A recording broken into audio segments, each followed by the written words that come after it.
Hello everyone.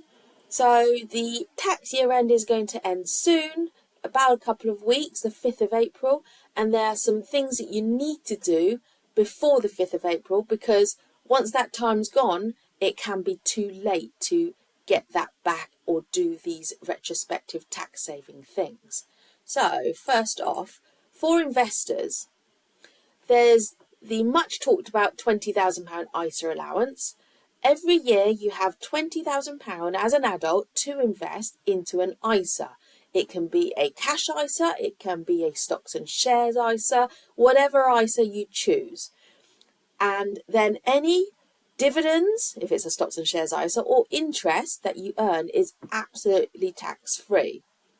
So one thing that I've been encouraging my small or young people to do is something called a lifetime ISA, which is still available. It's for people buying their first property.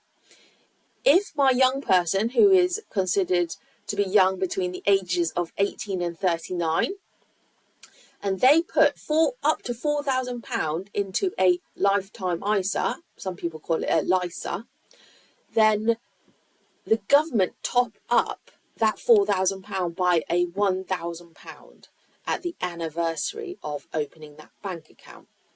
Now, you can only use that money to buy your first house, but it's £1,000 that the government are giving you absolutely tax-free. And in addition, you can earn interest on that £4,000 as well. So every year I would recommend my young person who's never bought a house before to put £4,000 into a LISA every year. If you're not a young person or you already have your first house, then put your maximum £20,000 in if you're lucky enough to have that disposable or saved elsewhere, because once that time has gone, the 5th of April, then the next year's allowance kicks in, and that money needs to have been physically transferred into the ISA before that date or before the end of play of the 5th of April.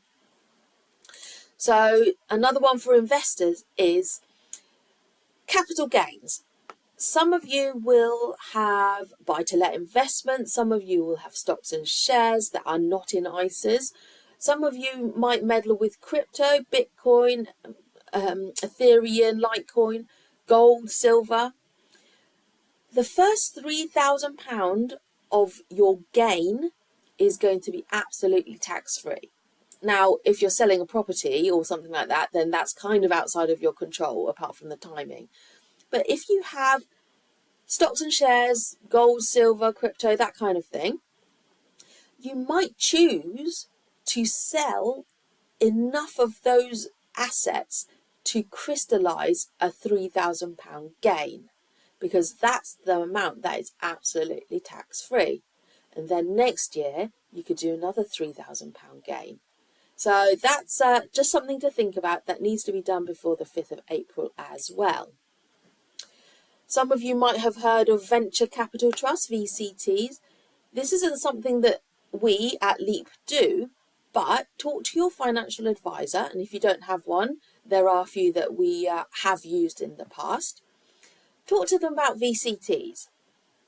If you put an amount, let's say £10,000 into a VCT, then £3,000 of that comes straight off your tax. You get £3,000 tax relief, 30% of any VCT investments you make.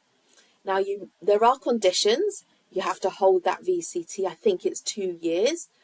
However, any dividends that you get from it or any increase in the value or any interest is absolutely tax-free. So talk to your financial advisor about VCTs. Now, for sole traders, some of you will work to a deadline of 31st of March, and that's absolutely fine. Some of you might choose to work to the 5th of April. Whichever your deadline, make sure you do what I'm about to tell you before that time. So if you're a sole trader and you need any business assets, some of you might work in construction, so get that new Makita radio, get your new drill. If you work in tech, get that Apple product or anything that's tech related, or even office equipment. What about a new aircon machine for your office? New lighting, all of that kind of stuff. Buy that before the deadline. If you need a commercial vehicle, buy the van. As long as you get the invoice dated before that date, that van can be delivered slightly after. So just make sure you are buying and spending wisely on any equipment that you need for your business. And if you buy that equipment slightly earlier, it just means that you get your tax relief a year earlier, rather than waiting and buying it when you need it, or when it's on its last legs in May, June, July, which means that then you'd have got another year to wait for your tax relief. Now, another one for both sole traders and investors is putting money into a pension. Some of you will believe in pensions, some of you won't. But for those that do, then put money into a personal pension. Again, speak to your financial advisor. The first 20% tax relief, if you're a basic rate taxpayer, is given by the pension scheme. So if you were to put £100 into your pension scheme, then the pension scheme itself would top up by 20%. So that's how you get your tax relief if you are a basic rate taxpayer. If you're a higher rate taxpayer, then you still get that 20% from your pension scheme, but the additional tax relief, to top it up to 40%, you get through your tax return. So either way, if you have fairly good profits in the year, put money into a pension and you will still get your tax relief, either from the pension scheme or via your tax return that way. So I think that was it. Just a last minute kind of tax tip for you to think about putting money into an ISA, buying last minute equipment, and putting some funds into a pension scheme. Thanks for listening.